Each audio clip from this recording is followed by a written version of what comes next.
Janasena party ప్రధాన కార్యదర్శి నాగబాబు ఎమ్మెల్సీగా ప్రమాణ స్వీకారం చేశారు. మండలి చైర్మన్ మోషేన్ రాజు కార్యాలయానికి వచ్చిన నాగబాబు అక్కడ ప్రమాణ స్వీకారం చేసి సంతకాలు చేశారు. అనంతరం తన సతీమణి పద్మజ సమేతంగా ఎమ్మెల్సీ నాగబాబు సీఎం చంద్రబాబును కలిశారు. ఎమ్మెల్సీ పదవి వచ్చేలా మద్దతు తెలిపినందుకు చంద్రబాబుకు కృతజ్ఞతలు తెలిపారు.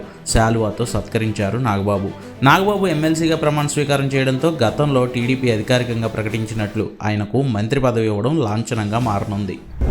అనే నేను నాగేంద్రరావు కొణిదెల అనే నేను ఆంధ్రప్రదేశ్ శాసన పరిషత్ సభ్యునిగా ఎన్నికైనందున శాసనం ద్వారా నిర్మితమైన భారత రాజ్యాంగం పట్ల నిజమైన విశ్వాసం విధేయత చూపుతానని, భారతదేశపు సార్వభౌమాధికారాన్ని సమగ్రతను కాపాడుతానని, నేను స్వీకరించబోయే కర్తవ్యాన్ని శ్రద్ధాశక్తులతో నిర్వహిస్తానని సత్యనిష్టతో ప్రతిజ్ఞ చేస్తున్నాను అనే నేను ఆంధ్రప్రదేశ్ శాసన పరిషత్ సభ్యుడినైన నాగేంద్రరావు అనే నేను పరిషత్తు నియమాలు కట్టుబడి ఉంటానని, వాటిని అనుసరిస్తానని, పరిషత్తు మర్యాదలను పాటిస్తానని, సాంప్రదాయాలను గౌరవిస్తానని సత్యనిష్టతో ప్రతిజ్ఞ చేస్తున్నాను.